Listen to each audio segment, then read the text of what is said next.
Pinaniniwalaang sangkot umano sa operasyon ng Pogo ang mga suspect na dumukot sa estudyanteng Banyaga sa isang prestiyosong international school sa lungsod ng Taguig. Yan po ay ayon sa Department of the Interior and Local Government o DILG. At ligtas na po ang kinidnap na estudyante na natagpuan po kagabi ng mga otoridad na nakatayo sa gitna ng isang kalsada sa Parañaque City. Wala umanong binayarang ransom sa paglaya nito.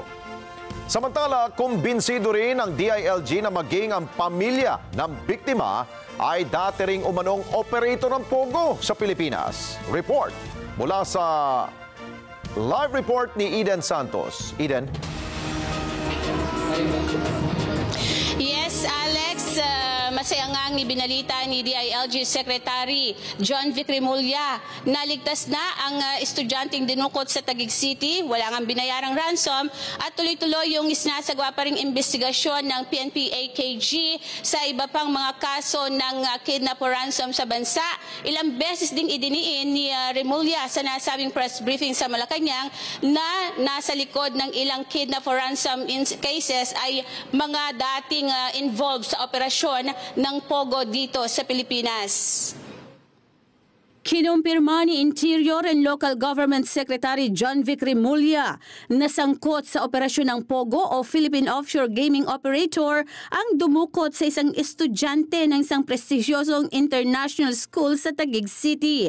Sa press briefing sa Malacanang ay sinabi ni Remulla na maging ang pamilya ng biktima ay dating operator ng Pogo. Let me make it clear, hindi pa tapos to.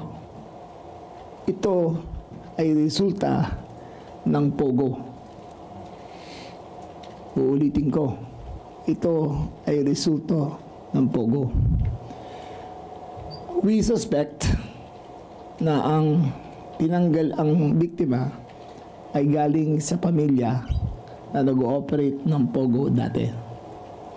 We are definite na ang sindikato na nasa likod ng kidnapping ay former operators ng Pogo din. We are definite na ang perpetrators ay ginamit ang kanilang mga former bodyguards na awol na ngayon sa serbisyo ng AFP at PNP. Awol.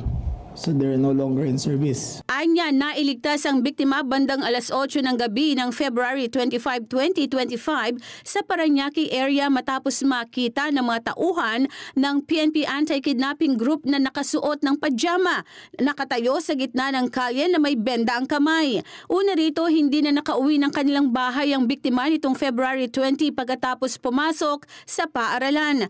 Sunod na natagpuan ang abandonadong Everest vehicle na sinakyan ng biktima sa off-ramp ng southbound ng C5. Natagpuan namang patay sa isang sasakyan sa San Rafael, Bulacan ang driver ng biktima nitong February 21, 2025. Sinabi ni Remulla na humingi ng $20 million ang mga kidnapper at noong Sabado ay naglabas ng video ang mga ito bilang proof of life kung saan ay pinuputulan ng daliri ang biktima. Pero nilinaw ng kalihim na walang ransom na nakuha ang mga sindikato. Let me make another point clear. The ransom demand went from $20 million to $1 million to no ransom being paid by the family. I would like to congratulate the AKG, the NCPRO for their vigilant efforts in chasing after this. This is a function of effective policing. Ginamit na lang ang kanilang resources, lahat ng kanilang human resources, intelligence sources para matukoy kung nasaan ito. Sa panig ng PNP-AKG, sa mga naitalang kaso ng kidnapping sa bansa simula noong nakalipas na taon hanggang sa buwang ito ay may ilan sa mga miyembro ng sindikato ang dating empleyado ng Pogo. Out of the 32 incidents last year, there were 8 Chinese victims that were former employees po ng Pogo. And for the current year, out of the 8, meron po tayong 2 na pinaghihinalaan po natin reported din na dating involved sa Pogo. Sa muling pamamayagpag ng kidnap for ransom, sinabi ni Remulla na malinaw ang direktiba ni Pangulong Ferdinand Marcos Jr. Well, in full knowledge kasi ang AKG at ang NCRPO at ang buong police force sa sindikatong to, we know the members, we have knowledge kung saan sila nakatira, saan silang hideout nila, saan ang safe house nila. So expect that in the next few days ay mag-intensify kami ng drive para mahuli sila lahat. That's exactly the directive. Kung in full knowledge na, habulin nyo na lahat yan. Sa tanong kung lumakas ang loob ng mga sindikato na gumawa ng krimen sa ilalim ng administrasyon ni Pangulong Marcos, ito ang sagot ni Remulla. Hindi naman. Nakikita lang natin actually na gumagaling ang PNP sa solution efficiency nila sa mga kasong ganito. Sa mga dati, tumatagal to at madalas ay nauuwi sa namamatay ang biktima o nagbabayad ang mga pamilya. Ito sinigurado namin na may piso walang ilalabas. At kung posible ba itong isisi sa nakalipas na administrasyong Duterte? We have no aspersions to that effect. Ang sabi lang namin ay galing sa Pogo. So for wherever they came from, whoever gave their licenses is immaterial to us.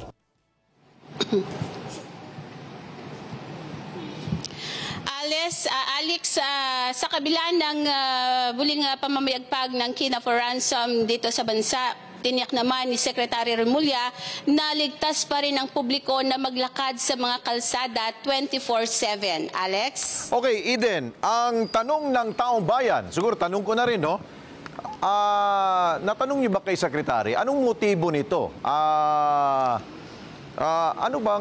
Bakit dinamay pa yung bata? Kung ito ay may relasyon sa Pogo, paghihiganti ba binanggit ni Secretary?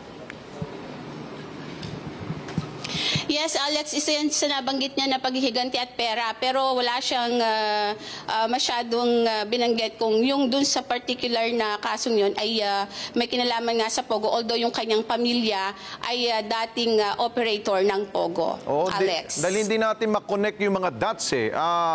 Kung ang mga dumukot ay mga nasa Pogo, tapos yung ama nitong bata ay dating nasa Pogo rin, question mark eh. Malaking question mark. Anong relasyon nga? Bakit nagkakagulo na ba ang mga operators ng Pogo? Parang ganun ba?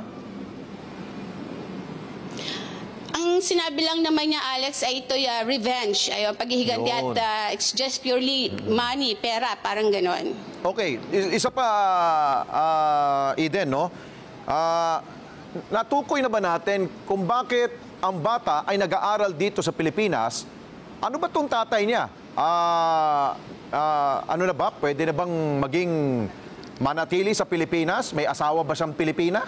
Parang ganun ba ang kwento? Alex, hindi masyadong na-divulge doon sa press briefing ganyan at hindi rin naman masyadong natanong. Basta ang sinabi yung kanyang magulang ay dating operator ng Pogo at Chinese national Alex. Kaya yung bata ay nag-aaral doon sa international school dyan nga sa bahagi ng Taguig, Alex. Ayun, yun nga ang malaking katanungan kung paano naging nanatili dito sa Pilipinas ng ganung katagal at pinag-aral pa yung kanyang mga anak. Anong ang possible na pagtugot sa kanila na manatili dito sa Pilipinas? So, may yan yung mga katanungan na gusto nating malaman na Eden. Siguro sa susunod na araw, masasagot na po yan ng DILG. Maraming salamat sa iyo, Eden Santos, mata natin sa DILG. Maraming salamat sa inyo pong pagsubaybay sa Mata ng Agila Primetime.